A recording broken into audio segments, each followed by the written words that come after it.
This week, we'll talk about someone who put rational in their name, but has decided to be irrational about transgender individuals.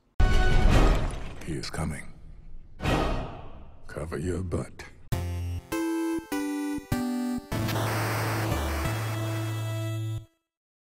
Rationality Rules has put out an alarmist video regarding transgender women in competitive sports.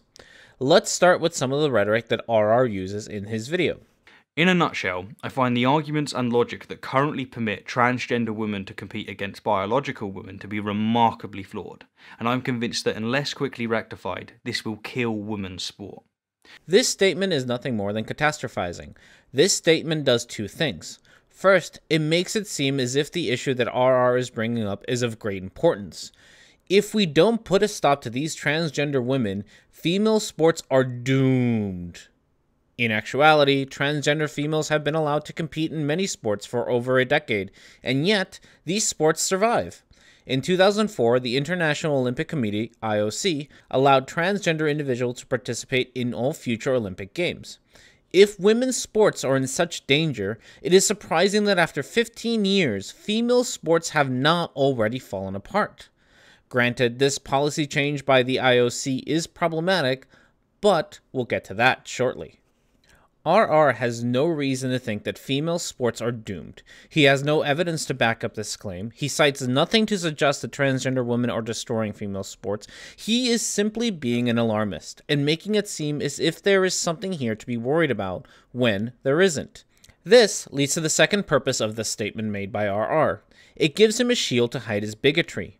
By claiming that what he's really concerned about is female sports, RR can claim that this is not an attack on transgender individuals. This debate, this video, is about women's sport and what constitutes fair competition. It's not about whether or not transgender people should be allowed to use certain bathrooms, or if they should be able to join gender-specific non-competitive clubs, etc. Now, some of you might already be heading to the dislike button because I called RR's ideas bigoted, but hear me out. RR is correct in saying that there is a debate to be had here, but this debate will not go in the direction that RR wants it to. As it's already been stated, there is no reason to think that female sports are in danger, and this will become even more evident in a bit. However, what is clear and backed up by studies is that there is a lack of inclusivity of transgender individuals in sports. A study in 2016 done by Jones, Arcelis, Bowman, and Haycraft did a systematic review of available academic papers. The researchers started with 31 papers found using multiple search engines. Of these 31 articles, 23 were excluded based on a set of criteria, leaving only 8 articles. The lack of available research points to a problem that we will address soon, but for now, we'll look at the results that this systematic review found. When it comes to sport-related physical activity, the review found that the biggest barriers to transgender individuals participating in sports was a lack of inclusive and comfortable environments. So, the debate is not whether we should ban transgender individuals from sports, but rather, how can we make sports more inclusive for transgender individuals?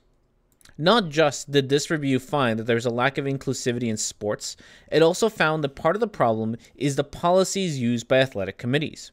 The review found that policies are not written based on any evidence. Therefore, policies that do exist have little to no relation to reality. Those are the real debates that need to be had regarding transgender individuals in sports, but RR would much rather focus on banning transgender individuals from sports. Not just does RR not focus on what is actually the problem, the thing that is backed up by research, he is also willing to be unfair towards trans women rather than to be unfair towards biological women. This is Selena Soul. She's 16 years old, is 5'6", weighs 115 pounds, and she's damn fast. She recently ran the SEAC Women's 55-meter dash in just 7.36 seconds.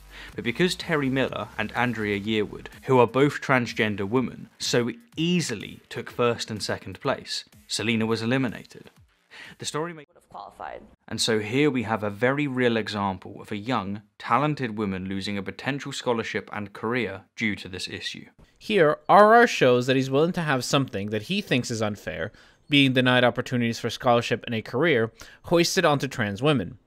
If trans women are banned from participating in competitive sports, the thing that RR seems to advocate for, we would have the exact same situation, except that now it would be 2 trans women being denied the opportunity for scholarships and a career, and RR finds that to be preferable than having it done to two biological women.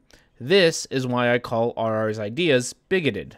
Finally, let's talk about some of the science that RR does bring to the table. Spoiler alert, none of it really matters.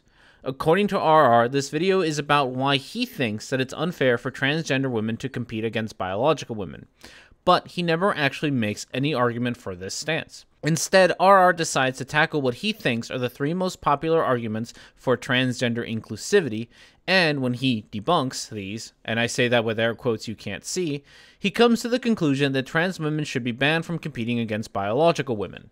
Anyhow, that's why I'm opposed to allowing transgender women to compete against biological women. The arguments offered are based on emotion and politics, are scientifically and logically erroneous, or, when taken to their logical conclusion, produce absurd and unworkable outcomes. The problem here is that proving that something is wrong does not prove that any other stance is correct. This is like saying that disproving unicorns proves that God exists. It's not very rational. Since RR's video isn't really an argument for why we should ban trans women, I had to find the closest thing I could to an actual argument.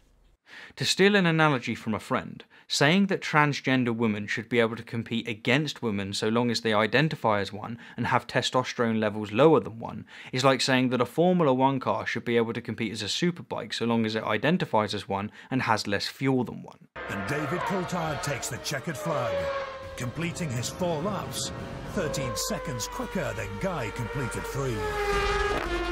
Now, of course, this analogy isn't perfect, since testosterone plays a bigger role in athletics than does fuel capacity in motorsport, but the point is that recent levels of testosterone isn't the be-all and end-all.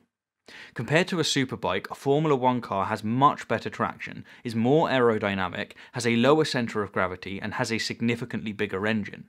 Just as compared to a woman, a man, on average, has more hemoglobin in their blood, a significantly bigger heart, more lung capacity, greater bone density, less fat, a more advantageous distribution of their fat, a faster metabolic rate, and significantly more fast-twitch muscle fibers.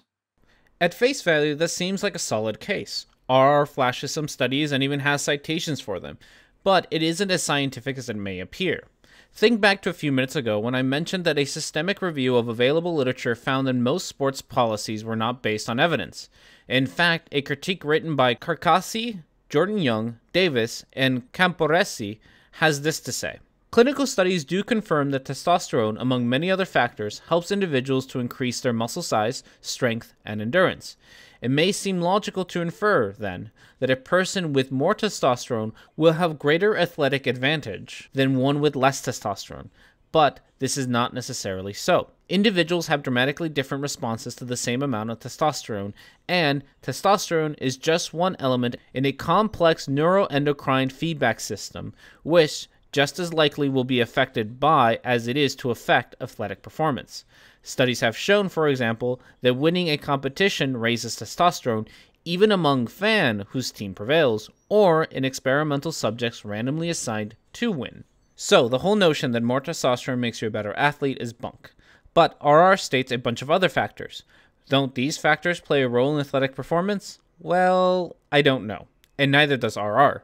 To quote from the 2016 study by Jones et al., currently there is no direct or consistent research suggesting that transgender female individuals or male individuals have an athletic advantage at any stage of their transition, e.g. cross-sex hormones, gender-confirming surgery, and, therefore, competitive sports policies that place restriction on transgender people need to be considered and potentially revised. Yeah, we don't know. It's really that simple. I feel like I could have started with that and had a short video. At the end of the day, we don't know if transgender women have an athletic advantage because we haven't studied it yet. To pretend that we already have an answer is dishonest.